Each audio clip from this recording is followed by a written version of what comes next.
to the Art of Decluttering podcast. I'm Amy Ravel. And I'm Kirsty Farija. And we are just so thrilled to be in your ears today and to be sharing with you around an experiment that we conducted quite accidentally at first and then very intentionally. And then we had a really good debrief about it. And now we want to share with you about it. We've let it ruminate a little bit. Time to let the experiment out of the test tube. And it was a pretty gross experiment. It was actually. It was probably more a petri dish than it was a test tube. Yes. A real petri dish of It was gross. all kinds of things. So, Amy, this is your experiment. I jumped on board when you shared that you thought it would be a great learning experience for us both. But it was actually your experiment. So would you like to share the beginnings, the middle and the end? Yes, I will share all three of those actually. So the beginning of the experiment was not at all intentional. What happened is I got unwell. So I just got a cold, just full of snot, sore throat, like a real cold and flu-y kind of thing. And I was just in bed. I was a bit miserable. But you know when you get a cold but your brain's still okay? You know how sometimes you get a cold, you're like, I can't even think. I don't know my mum's name. I can't do anything. Yep. I was like that for about a day, but then I kind of got my brain back, but my body just still felt like I'd been hit by a truck. So I'd pulled my laptop into bed. I had like this whole setup and I had a diary and notebooks and phone and I kind of had myself set up, but I was really in bed because everything just hurt. Because you're meant to be resting. But this is Amy's version. This is Amy's version of resting. This is also the Simon version of resting. So Yeah. I'm surrounded by people who actually don't know what it means to rest. I felt so proud of myself for resting. Yeah, but you weren't resting. I was in bed. You weren't resting. I was in my pajamas. You were physically resting. Yes. So can I just interrupt this Please. experiment? Simon and I had a conversation the other day about rest and about loads. And he was saying that he tires the quickest emotionally. Then he tires next mentally. Yep. And then physical tiredness is what he tires last in. Oh, this is interesting. Yes, that's why I thought I'd bring it up Oh right my now. gosh, this is really interesting, Kirst. And we realised that I'm the complete You opposite. are the complete opposite. I physically, it's not that It's not that you've got low capacity. No, I don't think I tire out. I just know when my body needs to stop. Yeah. Like, and I'm fairly good at listening. I'm learning to get better at listening to my body. So I stop and I prioritize physical rest, but I have got more capacity for mental load, but it's still lower than my emotional capacity. That is so true. Oh my goodness, what an insight. Yeah, I thought it was so fascinating. And I thought, what a wonderful dynamic to view people through. Because I'm always on at you. You're always on at me about have more rest, but the rest to me is I don't want to talk to anyone. And I don't want to have to, emotionally. You want the emotional rest. I get so tired. Yeah. I just want to lie. I want to create something. I want to design a website. I want to do an admin or forms. So I think that your last thing to need rest is your mental. Mental, absolutely. So I think that you go. I'm swapped with Simon, the bottom two. Yeah, emotional, physical. Absolutely. Mental. Yes. Oh my goodness, that is. It might help to have this conversation with Cal as well. I'm going to. 'Cause what do you think Cal is? Oh, too much pressure for me to decide on the spot. No, come on. Think. Mental first, Yep. then physical, then emotional, I think. Would you agree? He and I are the same person. So That's right.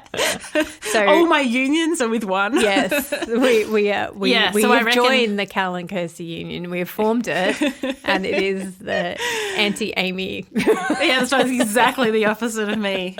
Luckily, I'm very good at attracting myself with people that complement my weaknesses. And you enhance their Aw, thanks. strengths. Lovely. That's really good. Yes, because I just find, like, emotionally, that's the thing I find the hardest, is I don't have the emotional capacity that you and Cal have. Yes. it just wears out a lot quicker. Yeah, so same with Simon. So Yeah. Which is an introvert thing too. It is an introvert thing. And he has to deal a lot with people and their emotions at work. So he comes home and he's tapped out of that. Like he's like, I've got nothing left for you guys. And that's how I feel when I get home from working with clients, is because that's so emotional and it's so heavy that I come home, I'm like, I don't have anything. And it's not heavy because it's heavy. It's heavy because we take it's heavier for you. That's right. Because of your tendencies. Yeah. But it's also because we shoulder the emotional burden with our clients so they can feel we like carry that their with them. burden has lifted because they've shared their journey. Yep. So I just wanted to clarify that it's great. not heavy and too heavy Oh, for no. you. Like, and the same for you. It's not like you're physically weaker than someone else. It's just that that's the area that the capacity runs out quicker. Yeah. Not that it's a lesser capacity. Yeah. Oh, I really, really like. Thank you, Simon and Kirst. Yeah. You know, I love anything that puts a label on something. I know. Black and white. Label maker. I do. That's really helpful. Yeah. So on this particular particular bout, I had the physical and I still had mental. I had mental to burn. Yes. So I was in bed and I was working. So what I had next to me is a big box of tissues. I had oils. I had Kirsty's actually given me, they're called Easy Air Drops. So they're like oils, but they're also kind of like a menthol-y thing that you suck on. I had cold and flu tablets. I had tea. I had water. I had just so much stuff. I had Coke.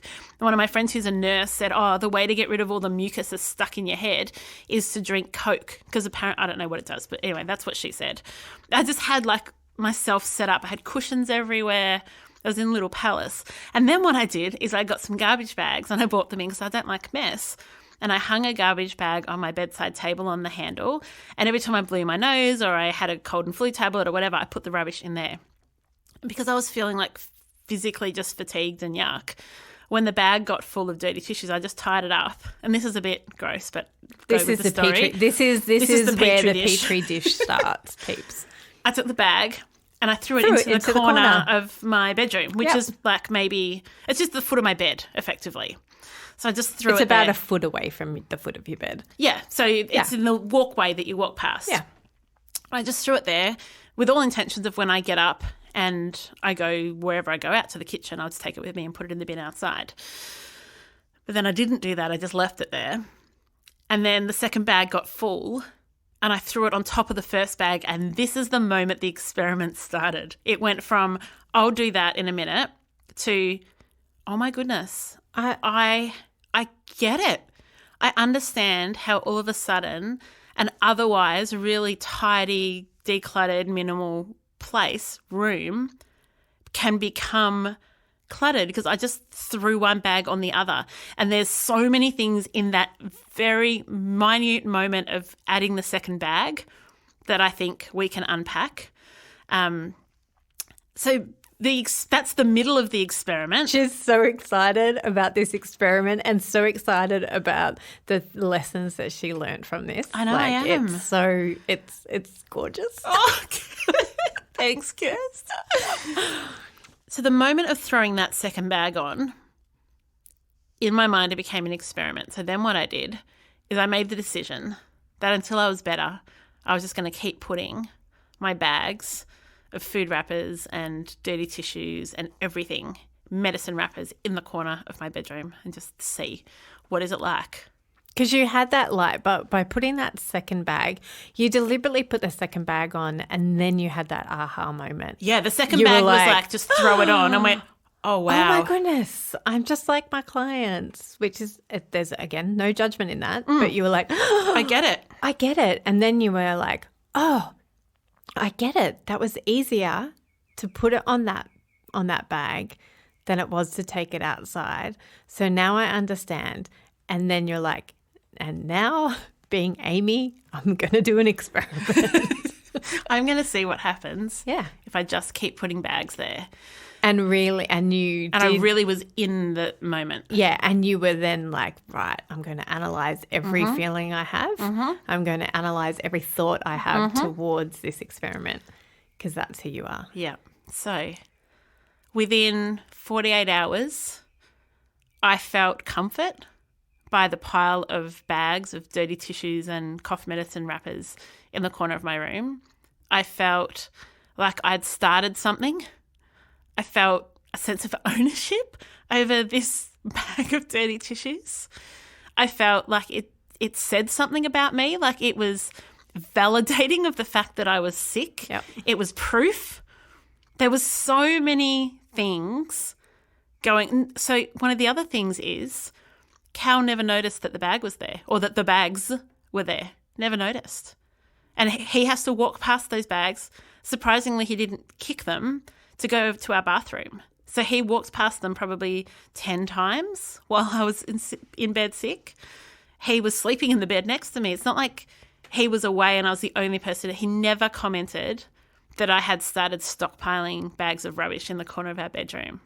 Now, that's not to say that he's, an idiot. It's more that it just grew and it just became part of my story. Mm-hmm.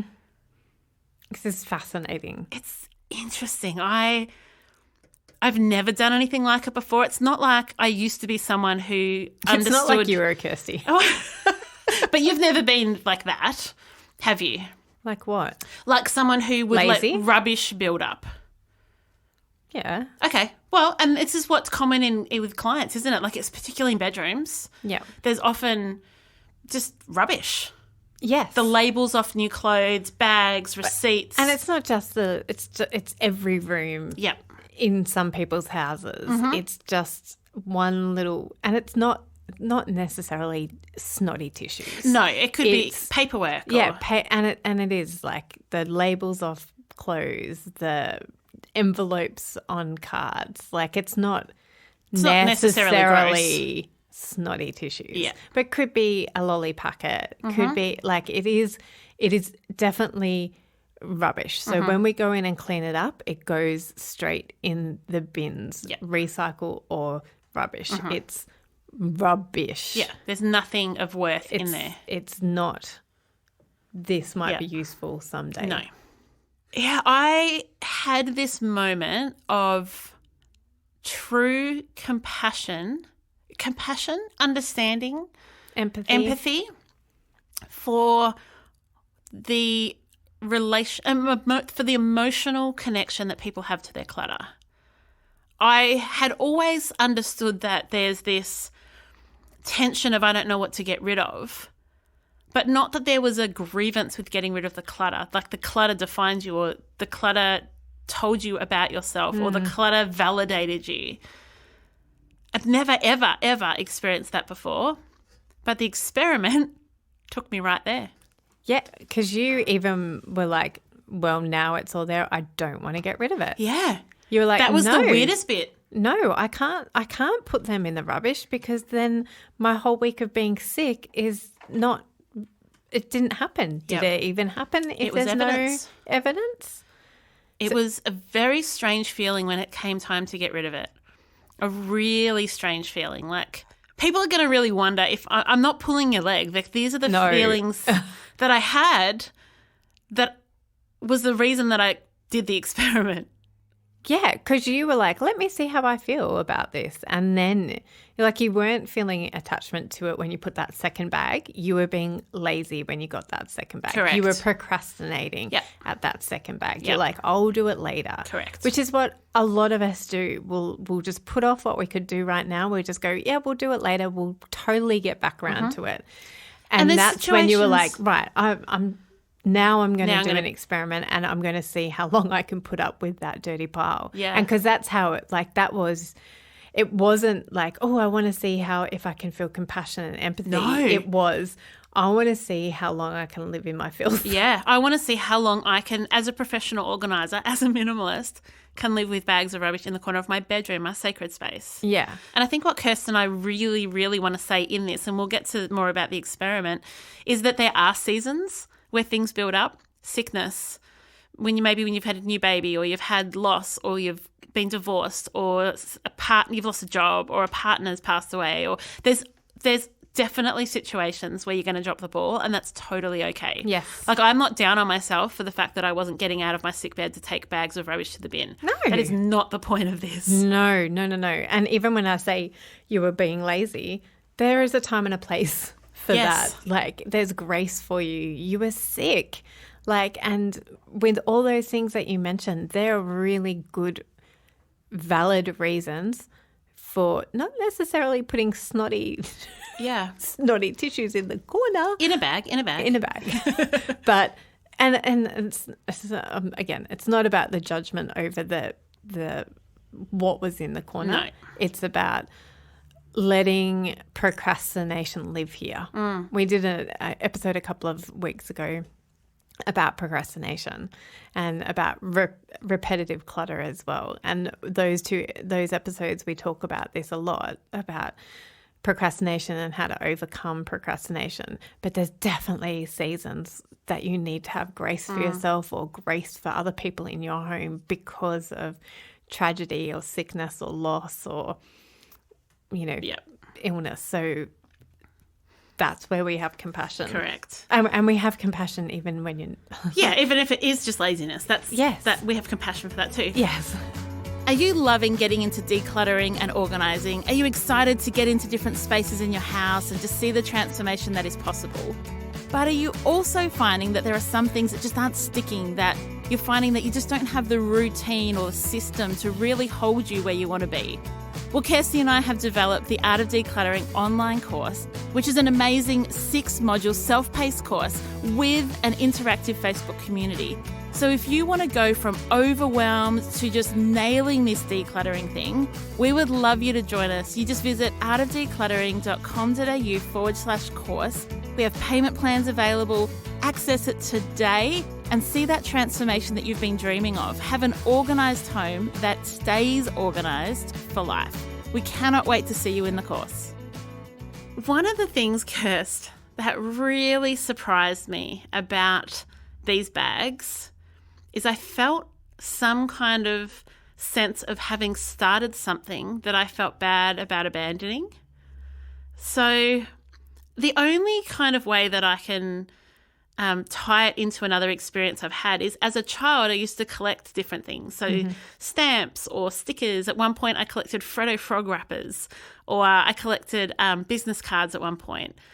And for each of those things as a child, once I grew out of it and I was like, okay, I'm not going to keep my Freddo frog wrappers anymore, there was a sense of grief in letting them go because I'd started something, and what could it be if I just kept doing this? I've got a collection. Like, there's a little bit of pride, I think, in having collected something. And I felt that about the rubbish bags. About snotty tissues. I felt that about these bags. I've started something. And I don't want to stop. And I don't want to stop. Now, just to let everybody know, I stopped. She did stop. I took a photo. I'll pop it in our Facebook community this week, and you can see. And you'll all laugh because it's still really small. It's like 4 maybe ish bags of things. She got there. well. I got better, so I stopped filling bags with rubbish. But it was a really discombobulating experience because I did not expect to feel the feels and think the thinks that came from, oh, this would be an interesting experience. I wonder what would happen. Will this, what would this be like? And it wasn't like, oh, we're going to do a podcast episode. No, it was not at all. Days later when I said, oh, Kirst, I forgot to tell you about this experiment. I Facebook messaged her the photo and then we debriefed. Yeah. It's fascinating. It's fascinating to me how our minds work, like how quickly we can grow an attachment to something. And what is it about us as human beings that we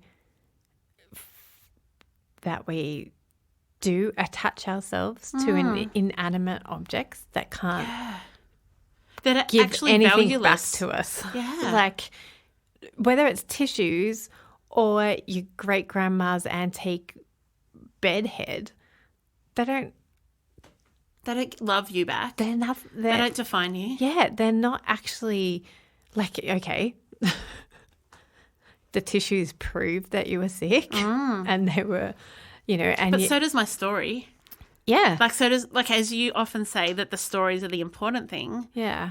The story, I was just sick. I wasn't dying. I didn't have pneumonia. I literally just had a head cold and was in bed sick for, I think, maybe a week. Yeah. Like it was annoying sickness. I had to cancel clients, but it wasn't anything devastating. No.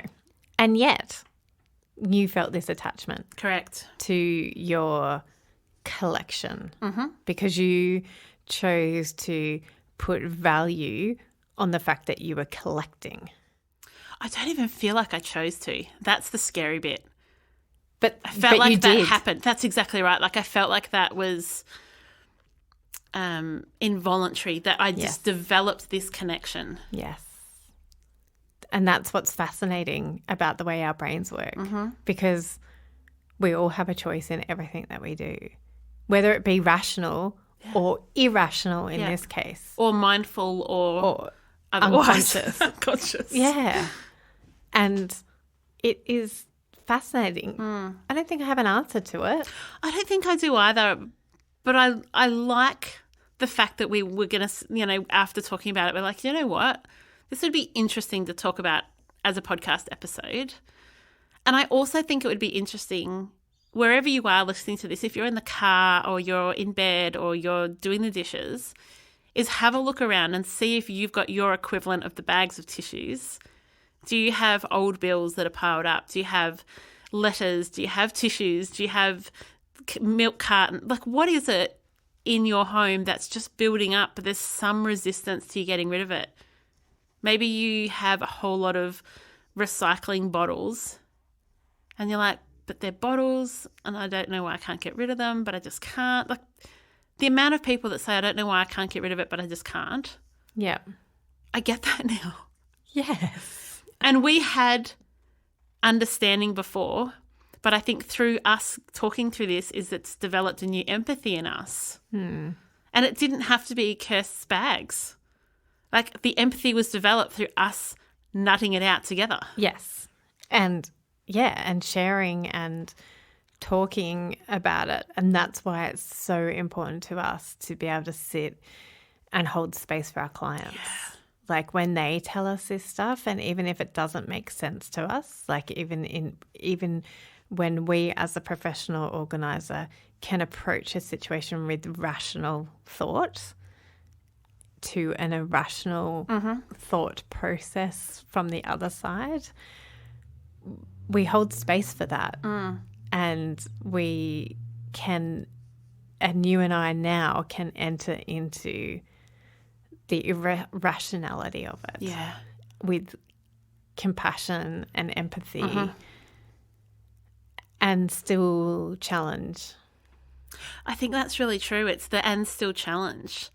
I was with a client just recently and we were going through their bathroom cupboards and we'd gone through a bit and they're like, can we just finish this later? Can we go do something else and come back to it?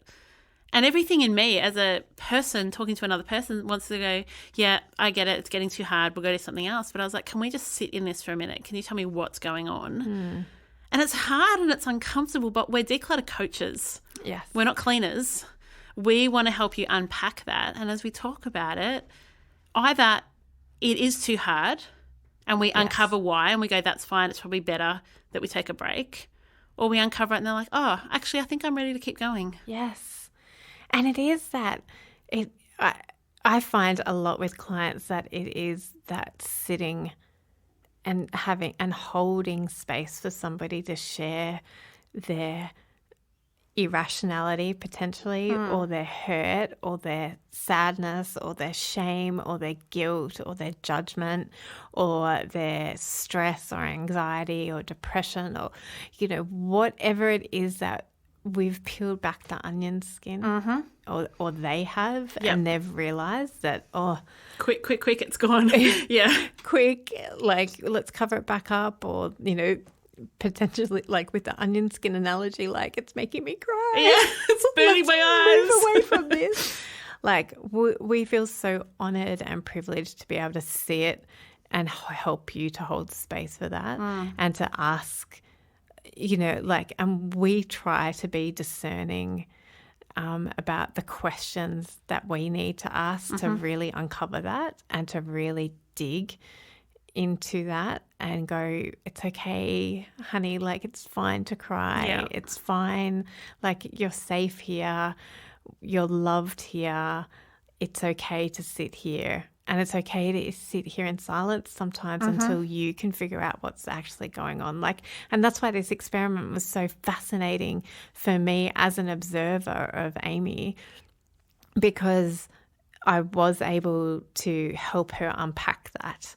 I was able to go and listen to her with compassion and go, wow, like, thanks for sharing that with me. And wow, isn't that fascinating? And, even in this conversation, like having holding space for somebody and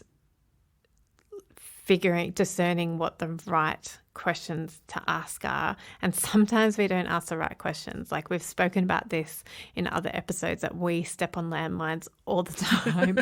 We ask the wrong questions. We phrase it the wrong way sometimes. And we can, accidentally set off things that we weren't intending on it. But that's one of the things that I love about our job, is that it always leads to more truth and always leads to a better understanding of our clients. Yeah. And hopefully it also leads to them understanding themselves a little bit more too, because I just view things like it was just meant to happen.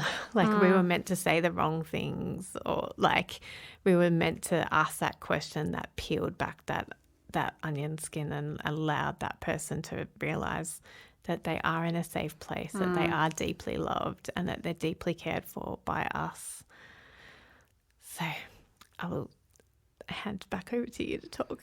No, don't. I love it. I'm sitting here smiling and nodding. Yeah. I'm just like, what she said. What she said. Yeah. So I love that question of yours, Amy. Like, look around and see what you're being resistant to. Like, that was so fascinating to me, that Amy was really resistant in letting go of these rubbish bags, even though she knew that it was completely and utterly just rubbish. Yep. There was no value. There was no monetary value in what she... There was not only no monetary value, like I would pay for someone to take that stuff away. But it was understanding that, like, if I hadn't have decided it was an experiment, when I got up to go to the kitchen and refill my cup of tea, I would have just taken them out. But as soon as I decided it was, the insights, like the resistance was because I was aware of my internal workings. Yeah. And I think that's really interesting. The resistance wasn't because I've got secret desires of being a hoarder. That's not what the resistance was. Yes. It was a deeper resistance that I would not have even recognized had I not have intentionally gone, it's experiment time. But yes.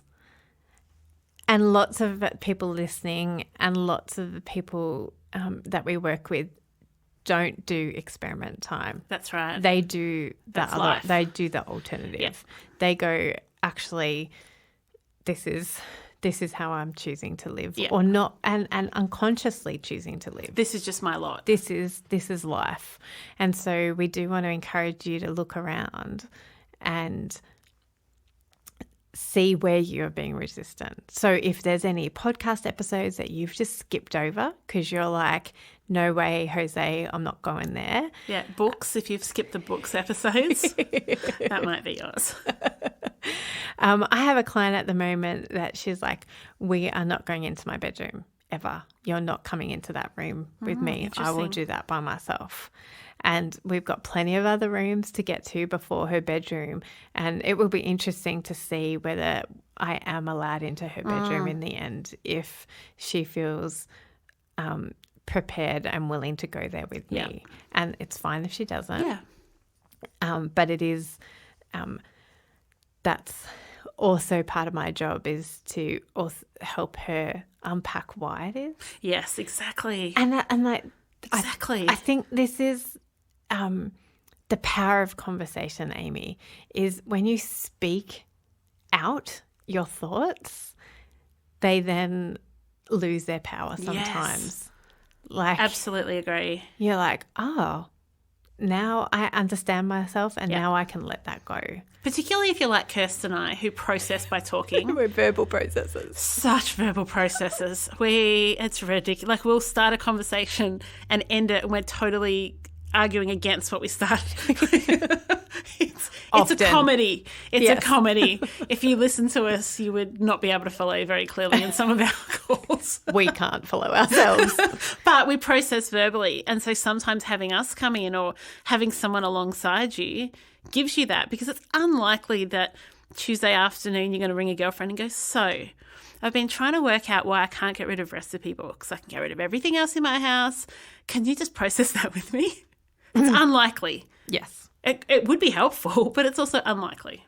And sometimes loads of people can do that internal work themselves. And then there's loads of us who actually need to feel listened to and understood.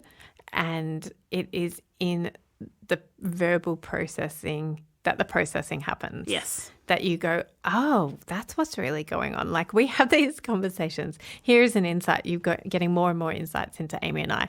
We often do this. We'll start talking about something and then one of us will go, but why? But why? But what's really going on? Why are you resistant to that?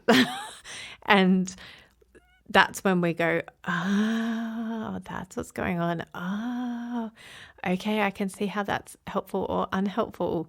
Okay, let's choose a different path. And that's why I think that if you are like Amy and I and you're a verbal processor, processing and telling your story and actually digging into yourself and figuring out what's going on can be, I personally think that doing the deep work is always helpful. It's always hard, but it's always worth it. Always worth it and always helpful for progress. Mm-hmm.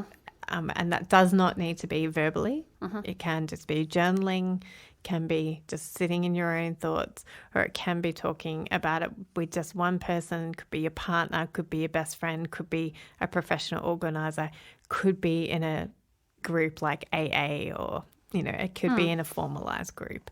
So our challenge to you this week is to do some digging and do some of that hard work and good work to figure out what it is that you're resistant about and why it is that you're resistant. And because you think it's one reason and it's often a lot deeper than that.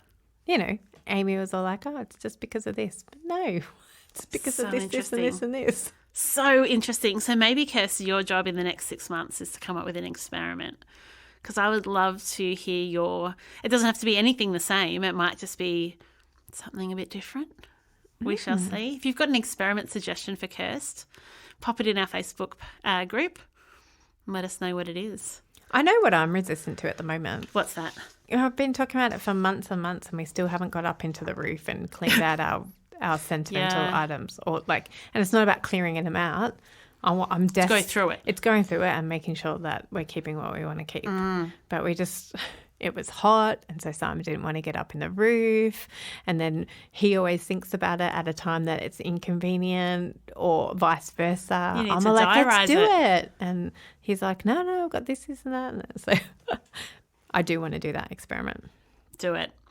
All right, I've got a review from one of our Canadian listeners. It's a 5-star review by Crystal Lynn called A Treasure. I'm so grateful for this funny, cute and informative podcast. It's nice to be able to come back to it and search out areas that I need inspiration to keep on decluttering. The girls' friendship and humour keeps me giggling, and I love having it playing along in the background. Almost all the episodes re-excite me to keep going or pat myself on the back that I'm making good progress. Thank you for all you both do. Thank you. Oh, absolutely love Love our community. I do too. I as well as having a look around your house and seeing what you need to declutter, let our challenge be to you this week that if you do need a professional organiser to come in and help you do the deep work like we've talked about today and do that alongside decluttering, please reach out to us. Our email is hello@theartofdecluttering.com.au and just send us an email and say, hey, I'm interested in finding out what it would look like to have you girls or one of you come out and help me in my home. And I will get back to you ASAP and work that out with you. And that is for everybody around the world because we do virtual sessions, or we can hook you up with somebody local to you. Absolutely. So, or you can fly us to wherever you live. In fact, I'm happy to come to Canada. Yeah, I've been thinking I'd like to go to Japan lately, so I'm happy to take a Japanese. I just love Japanese food, so I think maybe if I just go to Japan, I can just eat all the food. And it's beautiful. I know. Sorry, listeners. The incredulous nature of tone was that Amy's not a huge traveler. I'm not. And whereas I'm all like, I'll go anywhere, anytime, anyhow, get me somewhere on a plane. In fact, I hate going to the airports because I get so jealous that I'm not the one getting on the plane. And I would fly anywhere, anytime, anywhere. So if you would like me. It's all right. Kes can And go. if you're in Japan and you'd like both of us, we'll come. But we would be happy to hook you up with somebody local to you if a virtual session doesn't work for you. Awesome. Thank you for the therapy session today. No, thank you for sharing your experiment with us all, Amy, and your compassionate heart. Oh, you're the best. See you next week. Bye. Thanks for joining us. If you've learnt something awesome today, we'd love you to leave us a review on iTunes or Facebook so others can find our podcast too. Don't forget you can see the show notes in your podcast app or over at our website, artofdecluttering.com.au. So if there's anything you want more info on, check it out there. If you'd like to join our supporter community, you can do so over at patreon.com/theartofdecluttering. We hope you have a great rest of your day and enjoy the freedom.